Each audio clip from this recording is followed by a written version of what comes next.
Growing up, I had dreams and aspirations, but always felt like the kid that didn't fit in. For the most part, I wasn't a bad kid, but when I made the transition into adulthood, I turned to the streets for guidance.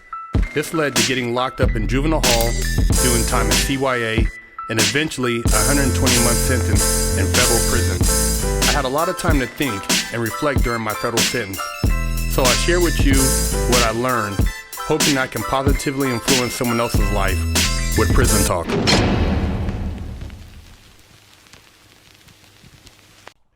What's up? Big Herc 916, and you tuned in to another edition of Prison Talk. You know, I was chopping it up with an old friend, and we were talking about youth violence and just the shootings and the robberies and stuff you see going on, and if it was like that when we were growing up. And I would have to say that you had a certain amount of violence that just existed because of whatever factors, the drug trade, people selling marijuana. You know, back then people were jacking for D's, carjackings and stuff like that. You had stuff going on and you've seen it in the news, but you didn't have the social media outlets. You didn't have camera phones. So you didn't see it going on daily and people bragging about it, putting their crimes on the internet to get busted. So now you have everybody with a cell phone. And first thing people do when they see a situation, nobody stops it or thinks to jump in or help the person. They just start filming. So you have a lot of people filming anything that's relative to a crime for the views. And therefore criminals do not last too long on the run because there's so many people who most likely have witnessed a crime, and there being so many cameras everywhere in public that the average person is going to get caught in a year or less. If they've shot somebody, robbed somebody, killed somebody, you're not going to last. You're not going to, somehow, some way, if you don't get caught by the cameras, somebody's going to tell on you to get themselves out of jail. It's their get out of jail free card. Throw you under the bus. That's what happens. But back to the issue at hand as far as young people committing crime. This is the second generation after what was the 80s crack era, the parenting of, you know, a lot of single family homes, fathers going to prison for selling drugs, a lot of the OGs getting locked up. It left a void, and that void created this pocket where now you're seeing the results of just there not being any father figures in the house, lack of male role models, and just other influences, you know. And people say, well, if there's a mom there, you know, or other relatives, yeah, I'm not saying that a mom and other relatives can't raise a young man, but we have gotten to a habit of just writing off the male, the father, the dad. He's been considered not so important variable, which he is a very important variable in this equation. Now, there are people who still get in trouble that have their father in the house. But the father, when performing his role as a mentor, as a father, as a protector, as an advisor, as a confidant, it makes a difference, man. Your biggest influence in your life should be your parents. It shouldn't be some some homie from the streets. It shouldn't be some OG that, you see at the park drinking liquor, smoking weed. Somebody who's meddling in things of nefarious nature.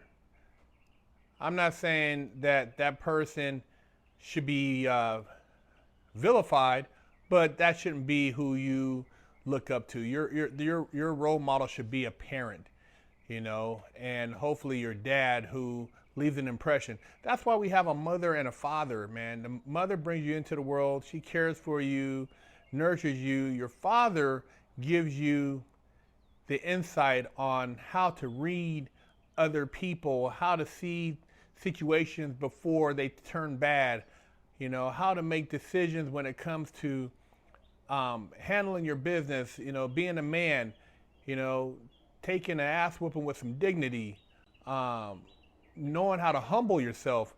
A lot of these youngsters, they don't know how to humble themselves. People sit there and they want to justify, well, man, I want to get it now and they got it and I can go get it. You can go get it, they got it, but you will go to jail. I've experienced it. They had it, I went to go get it, and I went to jail. And if you didn't go to jail and you got away with it, well, you got lucky, but somehow, some way, maybe down the line, somebody's gonna either get you for something else or something else is gonna play out, which is gonna balance out the ties, how I see it. I mean, you can't live life taking, and not think that something's gonna bite you in the ass one day. But male role models in the household, father figures, are definitely a big factor in young men not going astray, and also these young women who are in bad relationships chasing these guys on the street because they didn't get the attention from their daddy.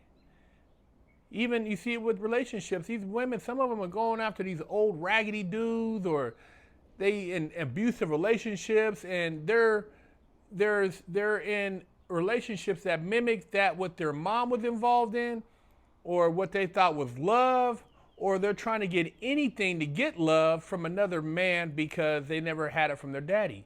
So the dad, man, he's such an important figure. Salute to the fathers out there who have been important in their son's life and their daughter's life and made a difference so that their children did not get caught up. But man, we have to put more emphasis on parenting at home. And the reason why, I'm not talking so much about the mothers, because by default, the mom's usually the ones who have custody of the kids. And the dad, if he has 2, 3 baby mamas or two households, he's balancing back and forth between the two households. So his role is a lot different because the kids typically aren't living with him, especially if he's the provider. He has to go out and make the money to take care of the household. But for sure, the father, outside of putting a roof, clothing, food, you got to give your kids life lessons. You got to give them value. You got to give them confidence. Just because you raised a kid and they graduated high school doesn't mean you're a good dad. Doesn't mean you're a good mom. That's what you're supposed to do. That's a given. Oh, my kid graduated, Bob. So what? So what? What, they were supposed to fail? They were supposed to graduate, but what else did you give them? What values did you give them so that they could make choices in life? I was talking with a guy today, man, and he was talking about how he's on his son's ass. You might play Xbox for 30 minutes and back to your homework. And then, before you go to bed, you read for an hour. Basketball practice, music practice, martial arts, just always doing something. He's occupied. He has no time to try to chase ass or to be messing up or wanting to sit around and get high. He has no time for that. And you got to be involved in your kid's life like, it's a job. You talk about going to school, you want your kids, do you ever just pop up at your school to see what the hell your kids are doing? Do you even know what they're doing? Have you checked their phones? These are, You have no clue what your kids are doing out there. Most of them are probably stopping somewhere, changing clothes, and picking up a pistol or whatever they're doing. They're doing it on the way to school or on the way home from school. So your kids, you got to pay more attention because these kids, man, they think it's a joke. Everybody, yeah, getting a gun is not that hard. I wanted a gun when I was a kid. I got a hold of a pistol before I was 16. Why? Because I was a knucklehead and I wasn't listening to my mom. Yeah, mom, I love you. I care about you, but I'm already in these streets. I'm out here messing with grown men. Therefore, I'm a grown man, even though I'm only 15. I wasn't listening. So there's a lot of other factors that got to come into play. Having a dad to put foot in your ass, and who's intimately involved in your personal life makes a difference because he's watching you. And that's what you got to do. People say, oh, cute kids are so cute. Oh, blah, blah, blah. Man, it's more than being cute. You gotta invest in that kid, man. It's an investment. And a lot of people don't invest in their kids. They don't know what the hell their kids is doing. A lot of these kids, they say is good kids, they bad as hell. They ain't good kids. They done shot people, stab people. They're bullying people. They're not all that good. They're bad. These kids need whoopings. But, outside of a whooping, they need love. So I'm not all for this, corporal punishment, but as a dad, and I've done a video about this, when's the last time you hugged your son and said, I love you? When's the last time you hugged your daughter and said, I love you? So that's a part of it. You can't just, I'm going to whoop you, I'm going to beat you up, I'm going to tempt you. You can't run around acting like you're Debo. You got to also love your kid, but your kid should respect you. They shouldn't be talking slick, pop and fly, none of that stuff, man. Never did I ever think about popping slick to my mom. I just was bad in them streets. But yeah, you got to love your kids too. Hug them, let them know you care about them. And that makes a difference. It's not all intimidation. I'm going to whoop your ass, get your ass in there and blah, blah, blah. That's not all of it either. So you got to have a balance of love and respect, but you need to find out what your kids are doing when you're not around. And it's not about just, my kid is a good kid, blah, blah. Man, do your homework on your kids, man. And you kids out there, you know what I'm talking about. You sneaky, man. I was sneaky. You sneaky, man. You do your thing and you sneaky. But the violence escalating among the kids, like I said, this is coming out of the crack era and parenting and just the values and how we see this stuff promoted in social media. And, I'll call CPS on my mom. Oh, shoot, man, I never would threaten my mom with no child protective services. Shoot, man, you got to be crazy. Threaten, I'm going to call them on you if you do. Man, shit. Out of respect, you take that ass whooping. You never would tell me I'm going to call on my parents. These kids nowadays, no respect, but your parents, you got to let it get to that point. You let them test you. Now they look at you like, so what? So, you gotta step your parenting game up, and you gotta put a balance on what you do, and hanging out, drinking with your kids, getting high with your kid, sleeping with the same guys your kids sleeping with. Some of you moms out there getting your cheeks busted, running around hooking up with the same guys your daughter's hooking up with, trying to be young, and that's not the answer either. So there's a lot of things that need to be addressed.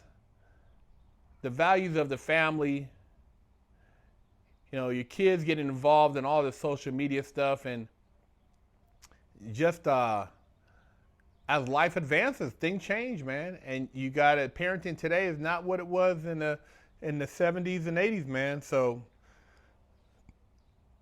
it's not every kid that's out there messing up. Shout out to all the kids who are actually being good kids, who aren't out there committing crimes, because I've been to juvenile hall and CYA, man. You guys don't want to go there. You don't want to go there, man. It ain't nowhere to be. Too many other places you could be enjoying life, man, rather than sitting up in a bathroom with another guy at a young age getting institutionalized. You don't want to do that. So listen to your parents. Badass kids, they need love, but they also might need a good whooping. And yeah, man, parenting 101, man. I know it's not easy, but you know when you have a kid, it's more than being cute, man. It's work. So Big Herc, prison talk. Go. Hey, what does your shirt say? Cancel culture. Why is it crossed out? Because over at Fresh Out, we ain't with that bullshit. Pick you up a shirt at freshoutseries.com.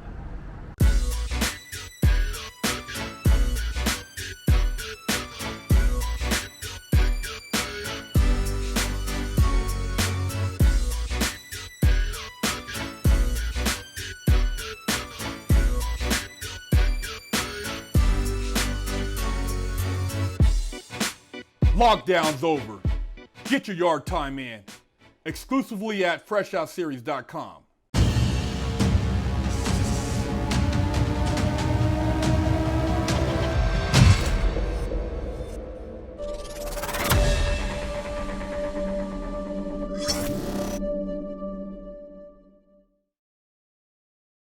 I'm Big Herc, and I have over a decade of experience in the prison system. Yeah, I've done a lot of time, made a lot of stupid mistakes, but that's why I'm here with you today, educating you on the Mastermind program by Fresh Out. See, they don't give you a manual when you go to jail on how to survive. They don't tell you how to go take a shower, where to sit at when you go to chow, what to do when you have mail call, how to handle your commissary. See, we cover that and a multitude of other topics that are very important, because if you do the wrong thing, you can get your damn wig split. We have over 100 million views as of date on our YouTube channel, but we've put and condensed all this knowledge into this Mastermind program so that you can provide your client with a winning chance. Do yourself a favor and your client a favor and sign them up for our program so they don't have to get their wig split and they can make it out alive.